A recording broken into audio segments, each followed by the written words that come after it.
When I was growing up in the 80s, there was always a reference to abnormal events that many people treated normally, and it was referred to as now we have entered the Twilight Zone. Okay? Of course, a reference to the very beloved and long-running show from the 70s and I think even the 60s, but a little bit before my time. And I never watched one episode of the show, so the reference never struck me as substantial or meaningful. And then I really have no words to describe what is happening now with South Africa suing the country of Israel in the ICJ, the International Court of Justice. And really the only way to describe it is we've entered the Twilight Zone. And whereas we might have thought that up until now everyone is insane, what happened to the brains of the most of the planet? Now we know that everyone's brains have officially fallen out, if that analogy gives you any frame of reference or context. It's laughable.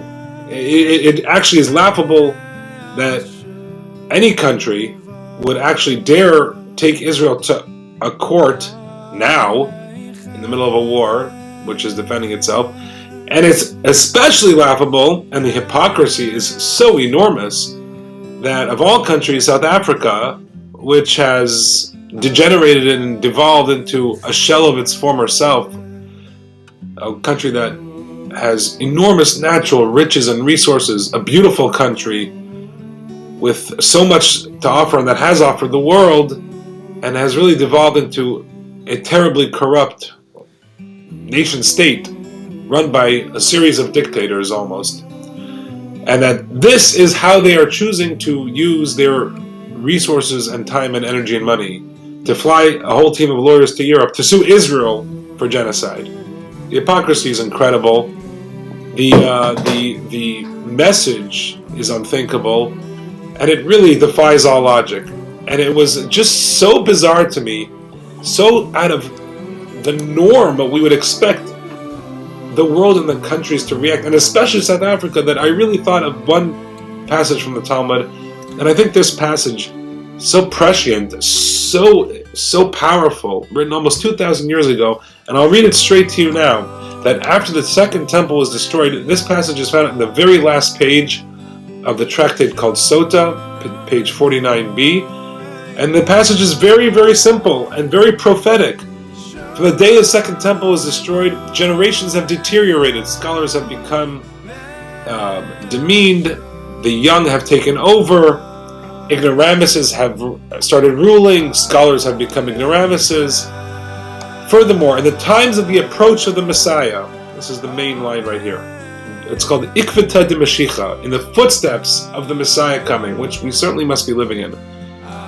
These are the two key words, Chutzpah, and everyone knows the word Chutzpah. It's probably the most famous Jewish word all over the world.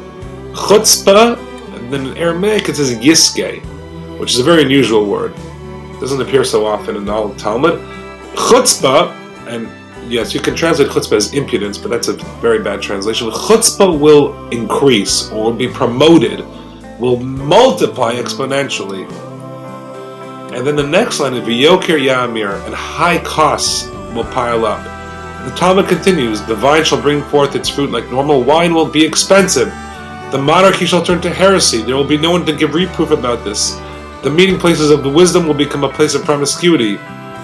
The Galilee will be destroyed. The Gavlan will be desolate, and the men of the border shall go round from city to city, seeking charity, and they will not find mercy. And the Talmud goes on for a little bit more. I don't need to say the whole passage, but you can look it up yourself. Page 49b in Tractate Sota of the Babylonian Talmud. Chutzpah Yiske. Chutzpah will just be promoted. There's no other way to explain this. And the chutzpah is intolerable. It's disgusting. It needs to be defended. But it also needs to be shown right here. The rabbis, the sages of the Talmud have predicted this event in the end of days, towards the end of the days. Chutzpah will increase, not increase, but yiske, it'll be promoted, it'll become a highlight, it'll become a laudable vessel to own, this thing called chutzpah. We have to keep our head focused, boots on the ground. We have to understand that this has all been predicted. but it does not change our core mission to defeat evil, to promote good, to live the values of Judaism, and that's what hopefully will change the world. Not Chutzpah Yiskeh. We do not want a world of Chutzpah Yiskeh. We want a world of kindliness, brotherhood of man, and all that Judaism has offered the world since its inception. Shabbat Shalom.